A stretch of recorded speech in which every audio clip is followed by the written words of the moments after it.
Folks, welcome back to So Bad It's Good, presented by Betches Media. Listen, I want to assure everybody the fires are raging right now. I am safe. We evacuated once, and we are prepared to evacuate again if it goes north of the 405. We'll probably evacuate this afternoon. But in the meantime, I want to work as much as possible. It calms my nerves, and there is a show that just came back for its third season on Peacock. The first 3 episodes are out. It is, of course, The Traitors. And there is nobody better to talk about this than one of my new friends I made this past year who was on the second season of The Traitors. You might remember him from Love Island USA, where he actually found love. He is just an all-around good person, and I swear to God, if this man doesn't have another show by the end of this year, I am going to eat my shoe.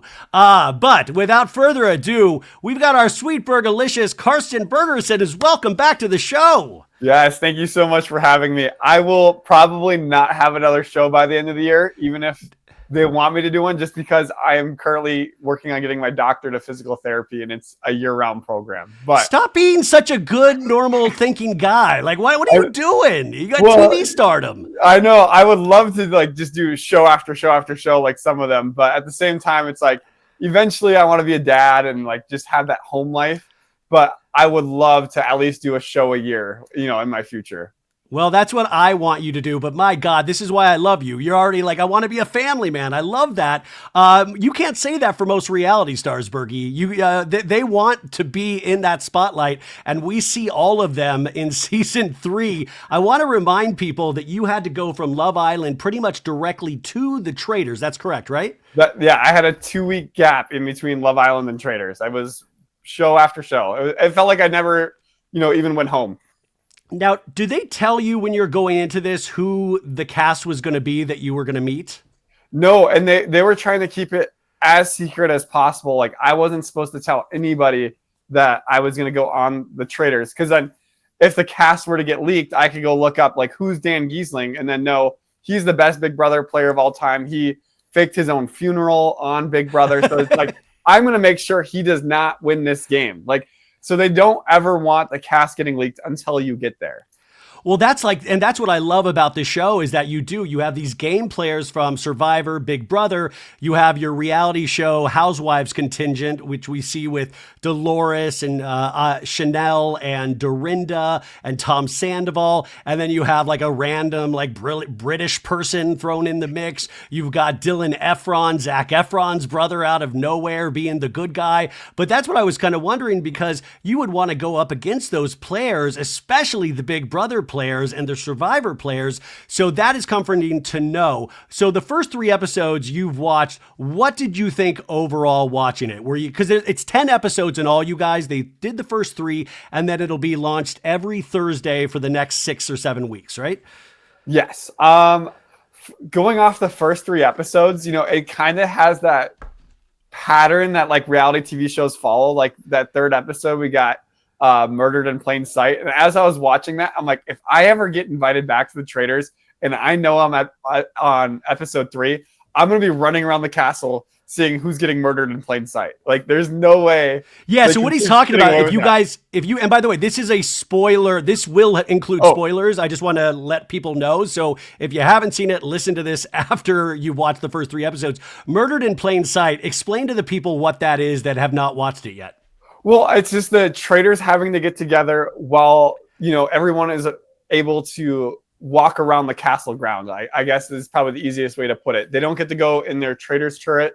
They have to murder in kind of plain sight. Obviously, if you've watched episode 3, they go into that secret bookcase room to do the murder. On my season, it was Parvati handing that secret chalice, or the poison chalice, to Ekin-Su. So I think, they continue to do that pattern. I think it makes a perfect episode 3 kind of finale, because I think they're going to keep doing the 3 episodes for the first release of the first week of Traitors. And I think people like to see that Murdered in Plain Sight, because it's a great cliffhanger to get you back next week. It truly is. Like I was left wanting more. Before we get into the cast and the actual moves that we saw, what was your first impression of Alan Cumming, who I think is such an amazing host, and he gives it its own flair. If you watch the UK version, it's a completely different host, but this guy makes it its own. You can tell he's an actor. You can tell he's playing a character. He's really getting into it. What was your first overall thought hearing him speak?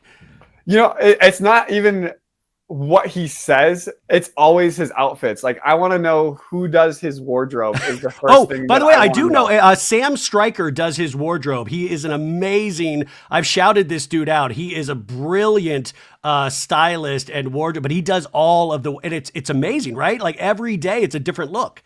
Yeah, like that first outfit, like what was it? He had the A and the C on his like jacket. Yeah. And I was just like that's like the first impression before he even speaks. I'm like just enthralled with his outfit that he's wearing. I'm like, where did you get this? And now, so Sam Stryker is the guy that does his wardrobe for the whole season.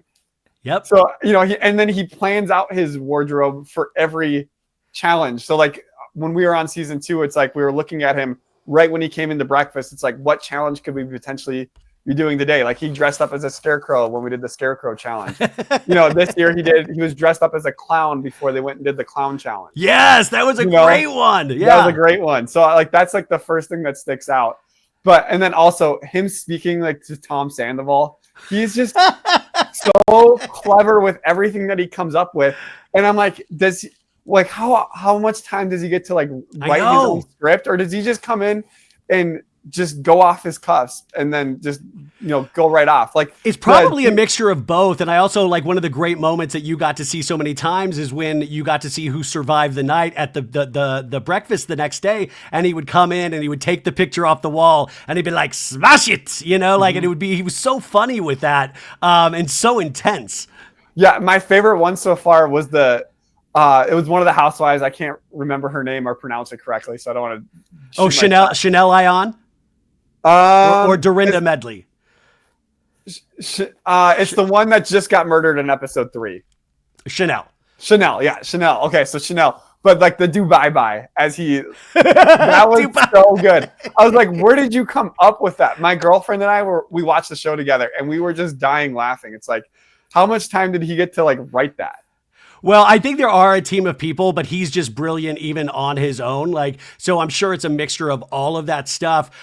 You mentioned Tom Sandoval, and I wanted to ask actually, what did they allow you to bring clothing wise? Do you get costumed for this, or did they say bring 3 pairs of pants, 2 shirts, a jacket?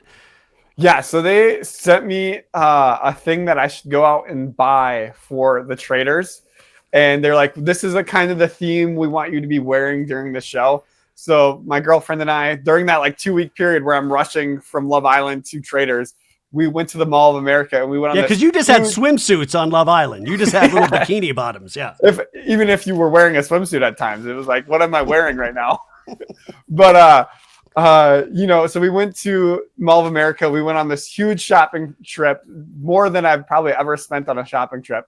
And then I packed those suitcases, got to Scotland, and they didn't like my wardrobe selection. So then they dressed me while I was there. And I'm like, I just spent like $1,200 on clothes this past week, and you don't like any of the outfits I got out. And like the same thing, like Taylor was dressing me too. So like that pea jacket, all those, like almost every outfit besides the, what was it? It was the funeral episode. Like that jacket I wore when I came in and talked to like Phaedra, and I was, that episode 4, that was like the only outfit that I brought to Scotland that they liked.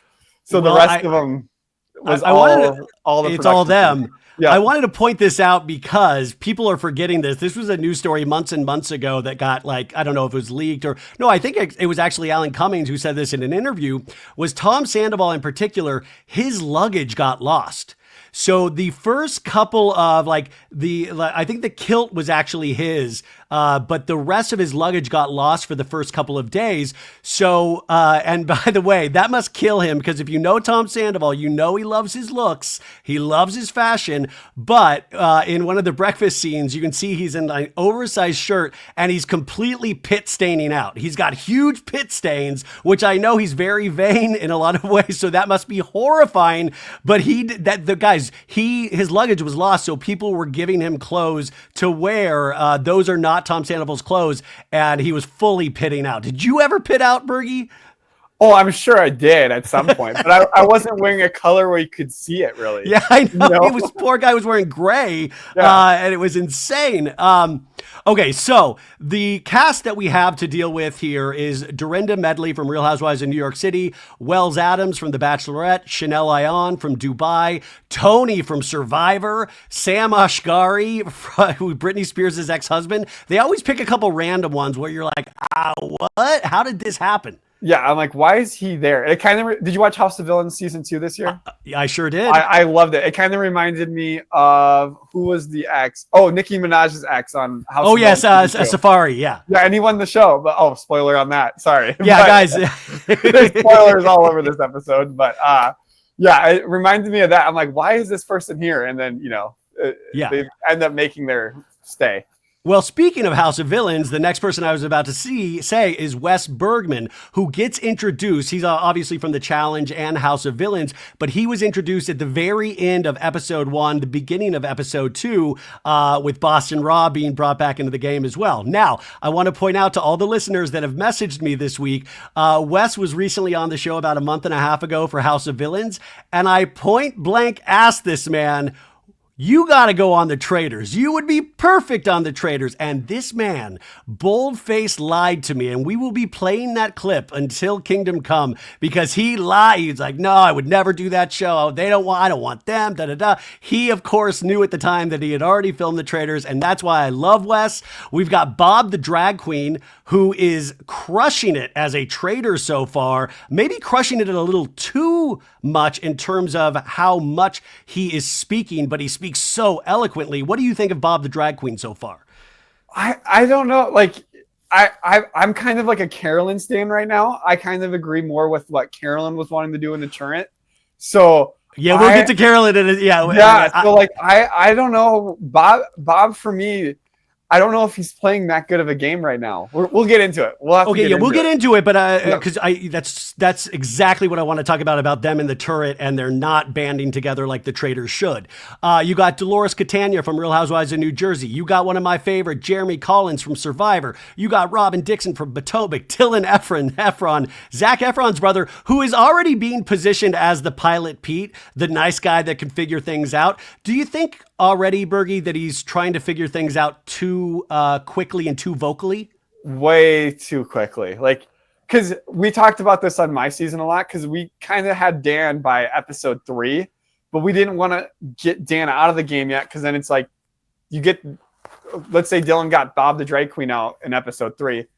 They just recruit and then he gets replaced. It's like you're back to square one. Why would you want to do that so early in the game? So if you have somebody in your sights, you want to keep them there in your sights. Yeah, and then just maybe look around for the other traitors and just try to figure out who that person is working for, like with. Yeah, I also want to remind people who haven't listened to Bergie's previous episodes when he was on to talk about Love Island.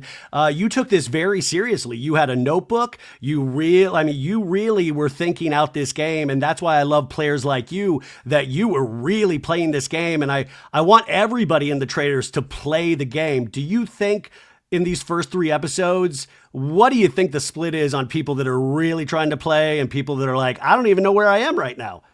Ooh, I think it might be like 50-50, but I don't even know. I'm going to say, because how many players are there? Like on the cast, is it 23? Yeah, they keep adding people. My math is off. I would say there's like 12 probably players in there that have a pretty good strategic mind on how to play the game. Yeah.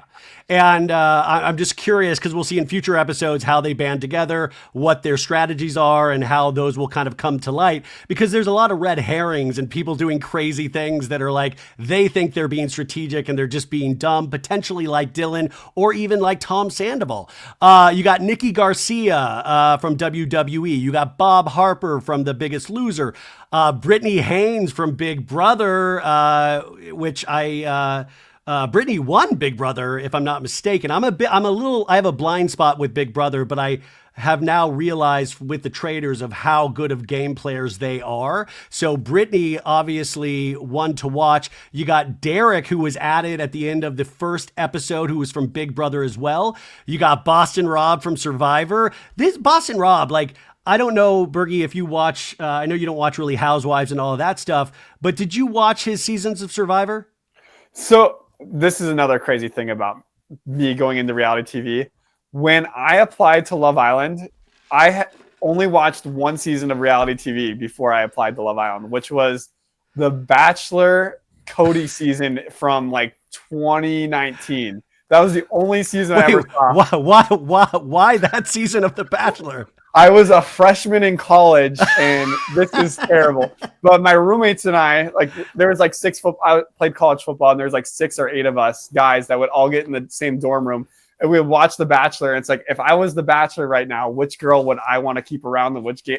And we were taking bets, and we would be like, why did he send her home? Why didn't she get a rose? Or like, yeah, she definitely deserves the rose. So we like watch. This is exactly how I picture athletes being, like just watching The Bachelor, just like a bunch of athletes just watch. Yeah, I love that. Okay, so Boston Rob is a legend. The only thing, he's so much of a legend that he has such a target on his back that I just think it is such it's not a weird casting, but it's like it's a constant uphill battle for Boston Rob. In the first episode, it's presented, he's not even in the cast. They do this crazy thing with all the eyes wide shut masks and Alan Cumming and saying, listen, if you want this masked figure in the game, you can pull him in the game, but you're going to have to take somebody else out. And Carolyn, who we'll get to from Survivor, was really itching to potentially get Tony or Jeremy from Survivor out of the game, but she didn't want to make that move. It was Boston Rob, and I'm like, oh, great. So now Boston Rob's just done? No, he comes back. Of course they were going to bring him back as an addition, but he is one of the Traitors. So there are 4 Traitors. You've got Sierra Miller from Summer House, who is literally, I don't know if Sierra said 4 words yet. She is just, I don't know what her game is. I was hoping she'd have more of a game. Like, did you notice that as well, Bergie? Yeah, she said one sentence in like episode 3 at the round table, and I think she's only got like one, master interview. That's like when you are like talking to heads. The camera. Yeah, I've only counted like one for Sierra, I think, and then like she said like a sentence at the round table. But is that, in a way, is that almost like, I don't think it's a strategy, but almost in a way, is that helping her because you're like, oh, she's harmless, we can keep her around? Yeah, like she's harmless, we can keep her around, but at the same time too, like that's just telling me with the edit, she's not going very far in this game. Interesting. Okay, that's a great point. Okay, so we have Lord Ivar Mountbatten, who is like a second cousin of, we got royalty in there. So we always have like one British, like we had who was your guy last season from Parliament? John Bercow. Order. God, I loved that guy. I loved him. So then we have Danielle Reyes from Big Brother, and Danielle has huge beef with Brittany from Big Brother because Brittany totally threw her under the bus when I was reading up on my lore. So Danielle, she was angry. She was in tears about this, about Brittany in the first episode. We got, what's that? Oh, I was just going to say, they immediately stepped out of the van. She saw Brittany and she started crying. I was like, I don't know if this is like her actually crying or fake crying. Like I couldn't tell, especially now when they went into the breakfast, like on episode 2, and who was murdered first? Oh, wasn't it Dorinda? Dorinda. Yeah. And then she's just sitting there crying next to Bob, the drag queen. Okay. We're going to get into that later. I have so much to say about this. You have Tom Sandoval, of course. You got Chriselle Stiles from Selling Sunset.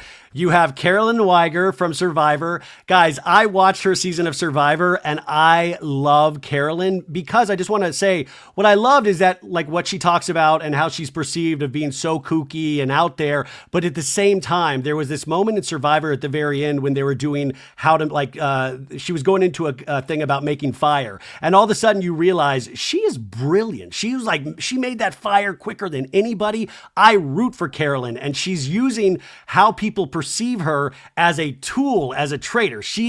I want her to go so far. And then, of course, you have Gabby Windey from The Bachelorette season 19, who we point out in the first episode. She is now a lesbian. That's awesome. So that is our cast thus far, okay? So that's what we got. The Traitors, Bob the Drag Queen, Rob, Boston Rob, Danielle Reyes, and Carolyn. Now, I wanted you to talk, like you were talking earlier about it helps when the traitors are together in their plans, but we're already seeing the traitors not fully turn on each other yet, but they're not in an agreement.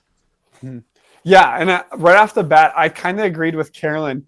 Dorinda was already getting a lot of heat on her. She was really loud, and the loud players end up getting banished early on in the game because everyone's looking at them. And when everyone's looking at you, that's not a good thing for everybody to be looking at you.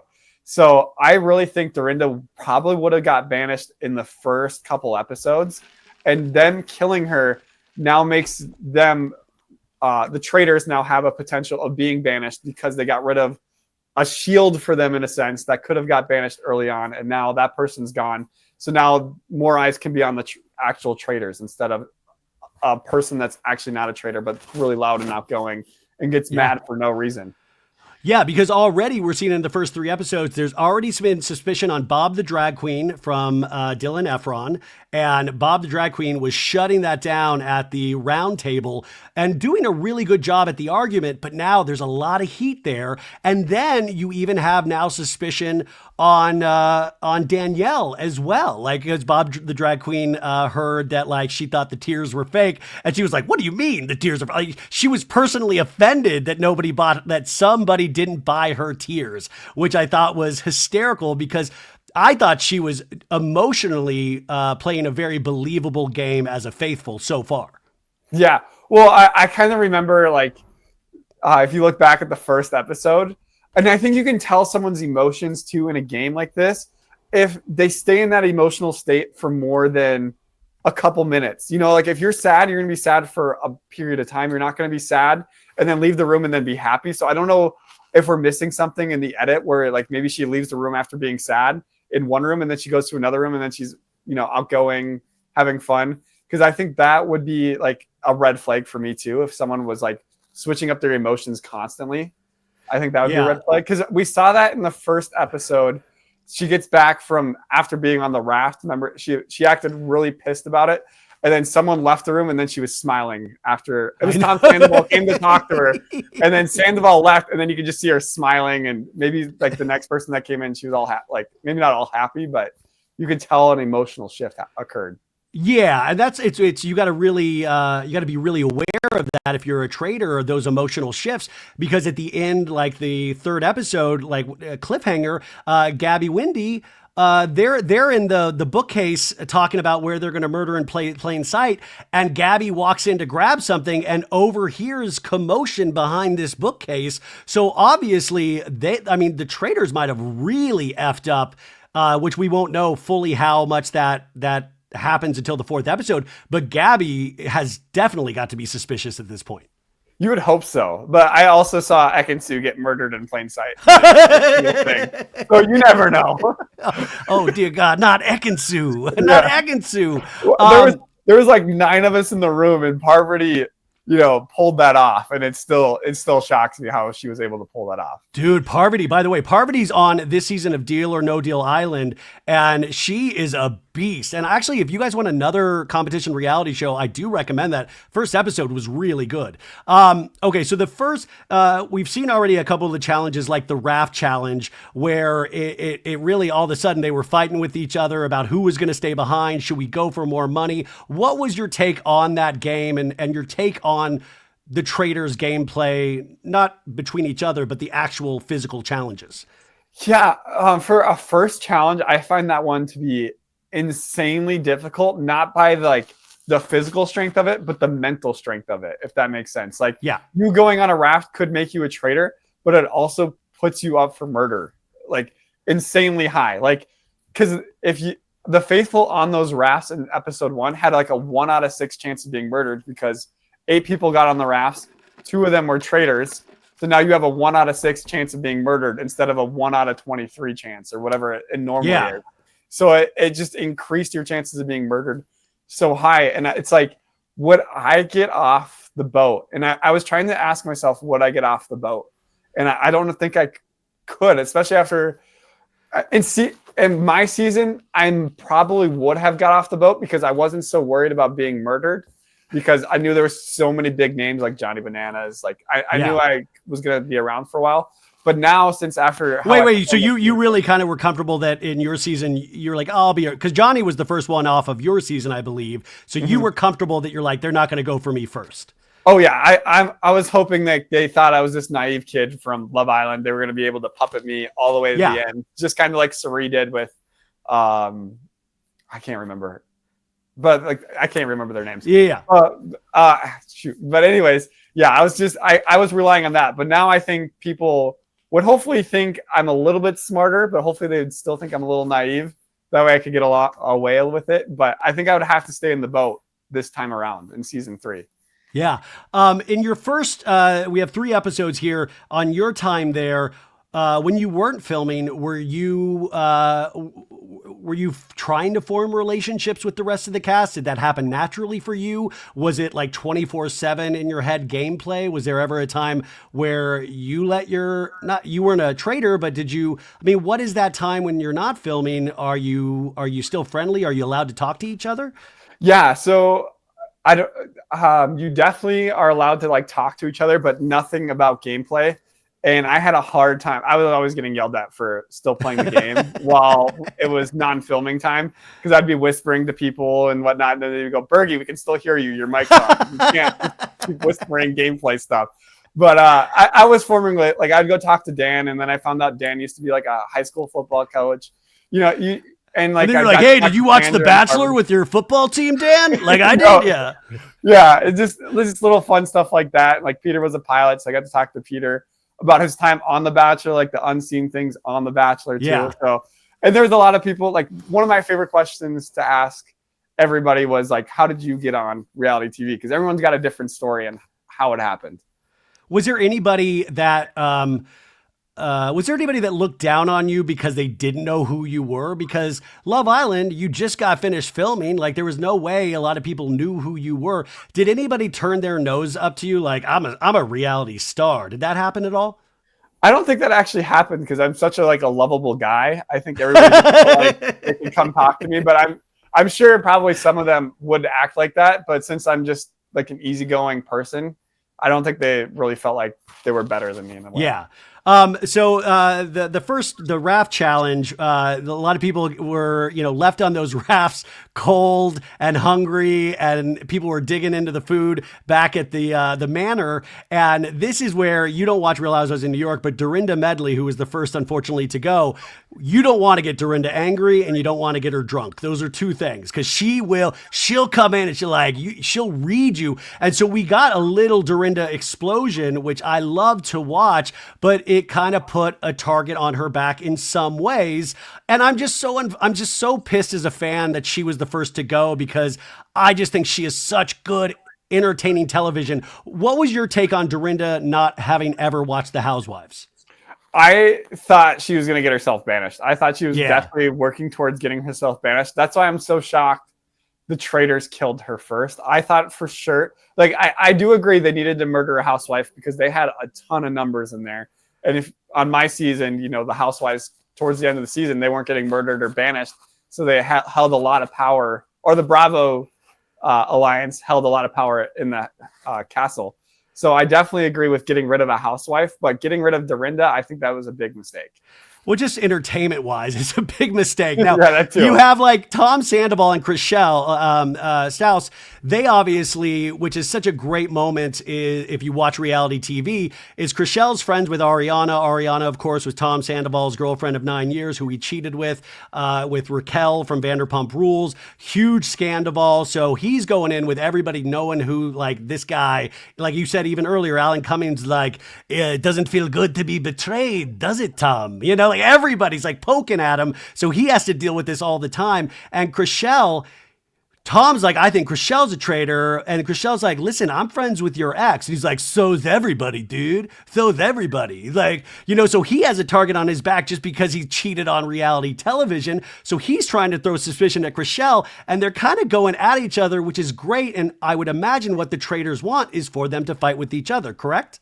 Oh yeah, that's definitely what you want. As long as it's not you, it's perfect. So when you film these round table scenes, you know, I always wish we could get the unedited cut of that. How long do those take to film?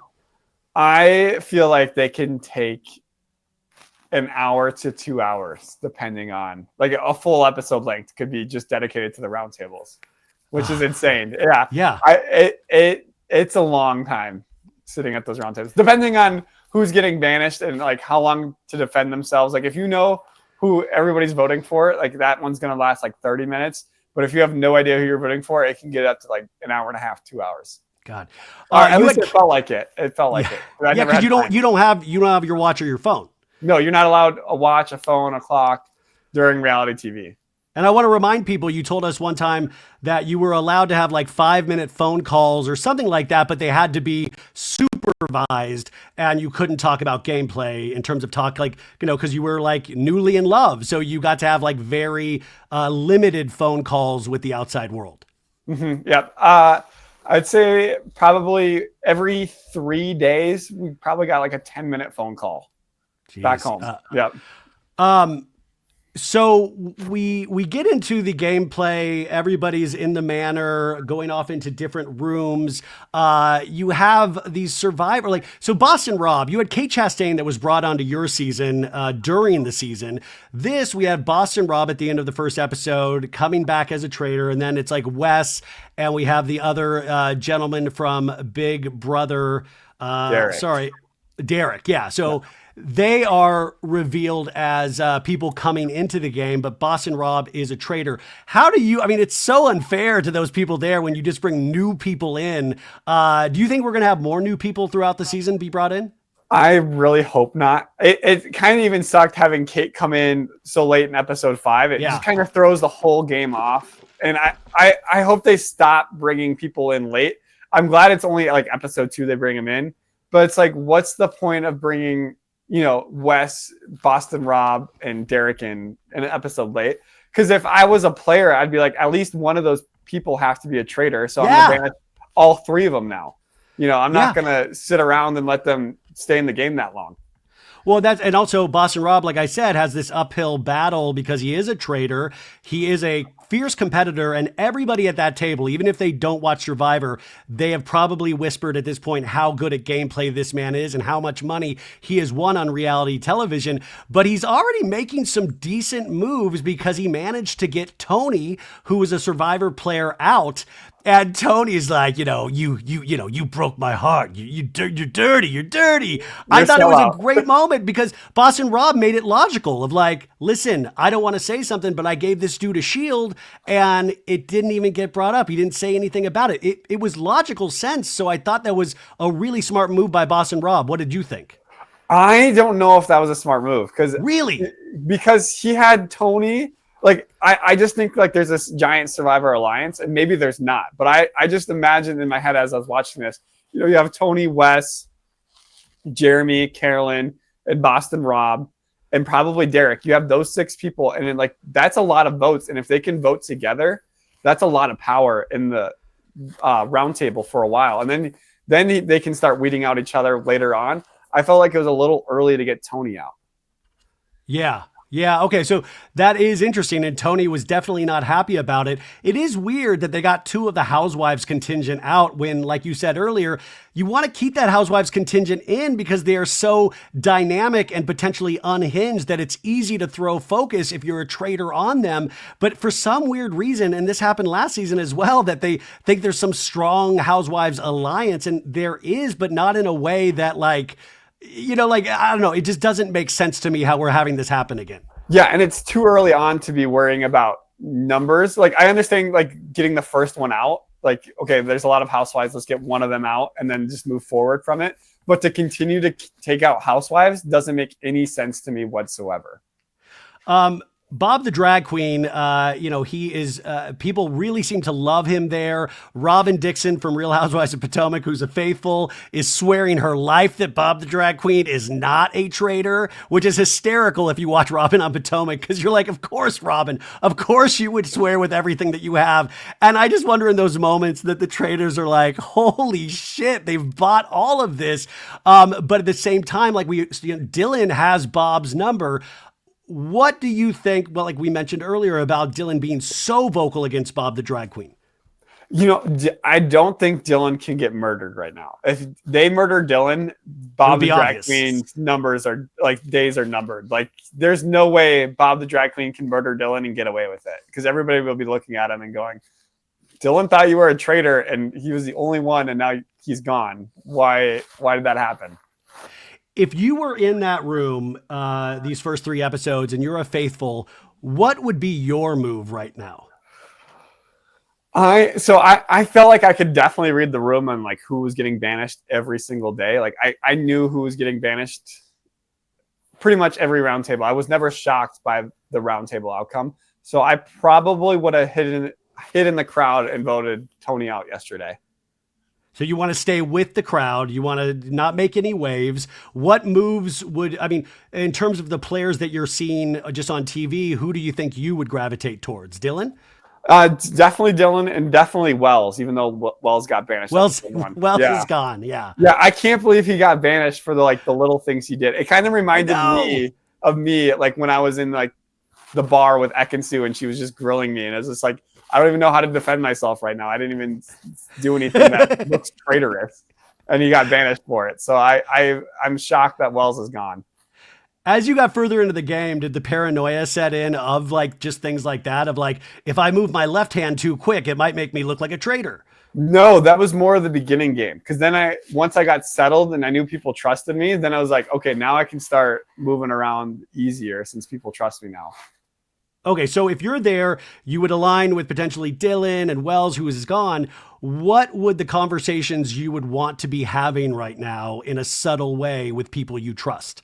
I would definitely be asking like, okay, what's our goal right now? Are we going to try to get rid of the traitors right now? Or do we want to try to just survive murder and banish the people that we think would murder us? I think that would be like my move is like, let's get rid of the people we think could murder us, not people who we think are actually traitors. Yeah. So in your prediction for next week's episode, I mean, I'm going to go out on a limb and I think they're going to get a traitor next week. Yeah. Either Danielle or Bob the drag queen. If I had to take a guess, if I was going to take a stab at it. I don't know. I think Jeremy might be on the Danielle.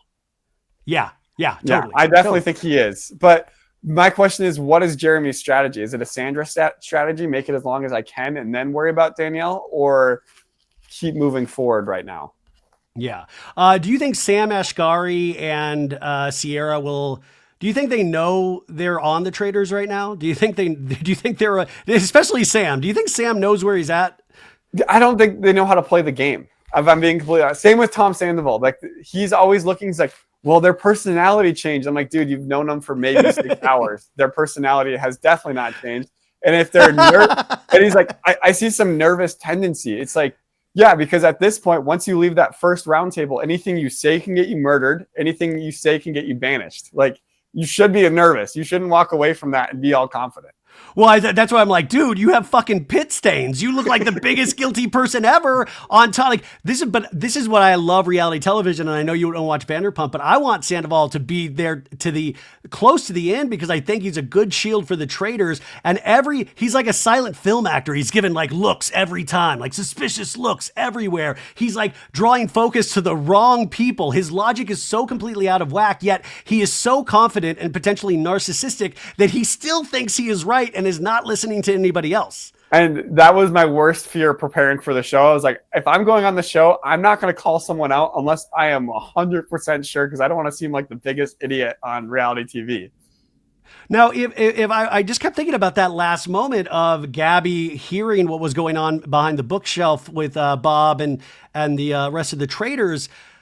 Like for those moments, like I always wonder if production is like, oh God, did we just fuck the whole show up? Like we didn't mean for people to catch on this quickly. Like I always wonder from production standpoint, how quickly they have to think on their feet of where they want it to go, where it could go, because I know it's real, but they've got to be ready for anything. And I just always wonder if they're disappointed if somebody finds out things too soon.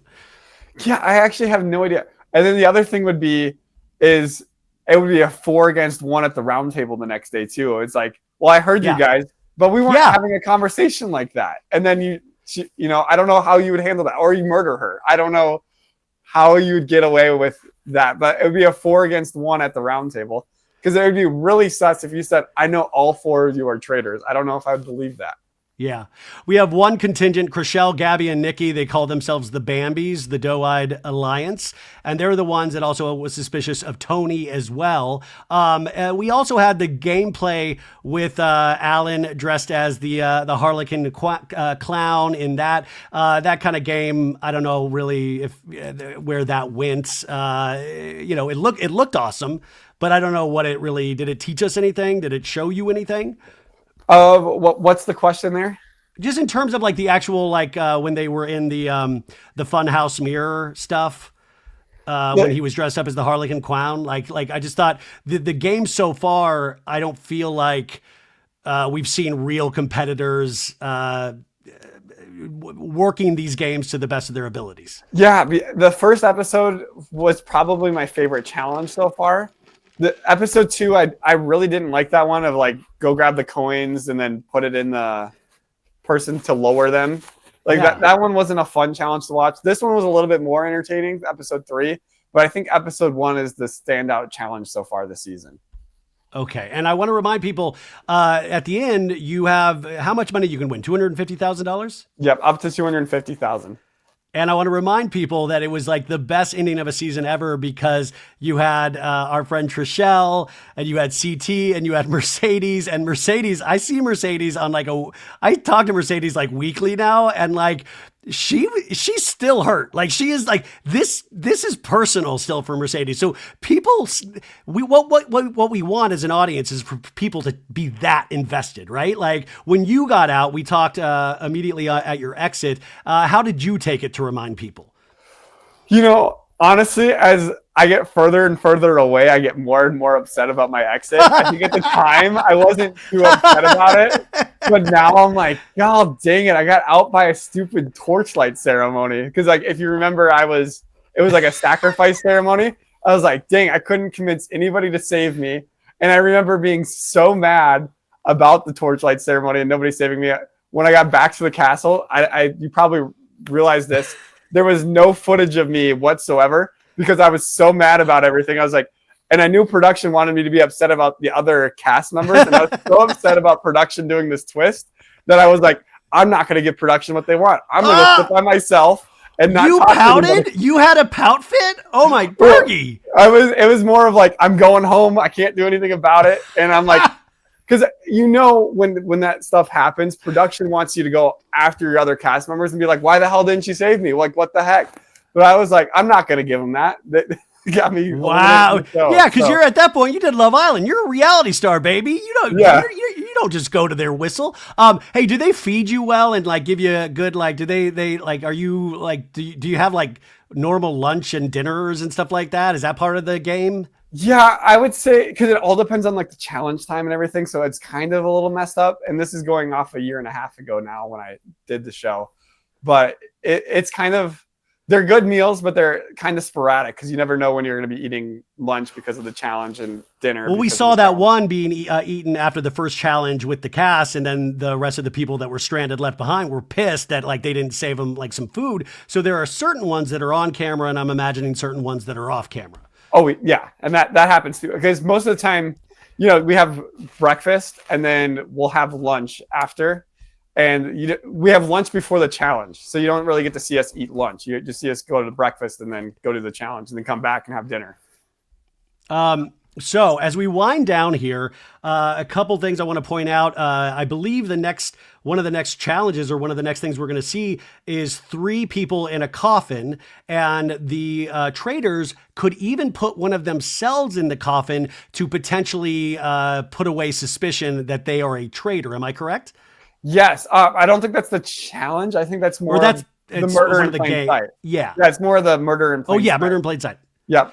Also, I thought it was really crazy so 2 things that my girlfriend noticed that she wanted me to point out. The second episode, when Danielle and Carolyn end up sitting next to each other at breakfast, even though they came in at different times. And then Bob, the drag queen, came in. And then he came in last, and then he went and sat right next to Danielle and Carolyn right at the breakfast. So that was like, what is he doing? Why doesn't he just go sit by like all the other faithfuls? Why is he like gravitating towards the traitors? So she thought that was weird. And then, but as a faithful, you're never going to realize all 3 traitors are sitting next to each other. I also want to point out Bergie's girlfriend is Taylor Nicole Smith from Love Island. Beautiful, smart, funny. Hopefully she'll come on this show one day. Hopefully she'll come on with you one day. I would love to see you guys and how you interact together. But I love that you guys watch this together and are talking strategy. Oh, yeah. And if you ever want her to like recap like any like Bravo shows, she watches every Housewives. Oh my God, it's Bergie. Why didn't you tell me this like 6 months ago, dude? Like, what are you doing? So she would definitely probably be down. Oh my God, it would be an honor. Yeah. And then the other thing was Bob the drag queen, you know, he wanted to put Carolyn in the coffin. It's like, what are you doing? Why would you put a traitor in the coffin? Because I think Boston Rob said this best. It's like they're going to be looking for one of the people that go in the coffin to be a traitor. Like that would be my incentive too. Like that's how I figured out Parvati was a traitor. Cause then, you know, we did the Ekin-Su poisoning and then she went in the coffin next to Ekin-Su. I was like, that'd be a great production thing to have a traitor try to pretend to be faithful and act like they're about to get murdered. So I was like, it's either MJ or Parvati. I'm like, it's gotta be Parvati. And then Peter was the opposite. He was like, it's gotta be MJ. I'm like, no, bro, listen to me, please. It's Parvati. But yeah, I thought that was crazy that they wanted to put a traitor in the coffin because they have that choice. And it's like, don't do that. Put all 3 faithful in there. That'll be a perfect shield for you guys because they'll be like, let's banish the people that were in the coffins. And then they're banishing their own faithful. Did you ever go back and watch the UK Traitors? I watched UK season 1. I started UK season 2, and I think I got to like episode 8-ish. You gave up? No, I didn't give up. I've been just busy with. Oh, by the way, he's pointing at he's in my anatomy. He's pointing at his poster right now. Remember, he's trying to be a real person, you guys. We always keep forgetting. I'm like, why haven't you watched the rest of Traitors? But no. Traitors UK, if you like gameplay, I would highly suggest. It doesn't have the celebrity factor, but that's amazing, actually, because you really get into the gameplay. Now, I love reality stars, and it's pretty goofy, but I really love gameplay. And that's why I love the reality stars or people like Bergie who took it serious, because that's what you want. And in terms of the Traitors, I think Bob's got a target on his back, like we said earlier, but I really want Carolyn to go far. What was your take on Carolyn since you didn't see her season of Survivor? So I definitely want to see her season of Survivor, and it's on my to-do list. I think Carolyn is going to go far in this game. I think nobody is suspecting her right now, so she's got the biggest advantage. And why do you think nobody's suspecting her?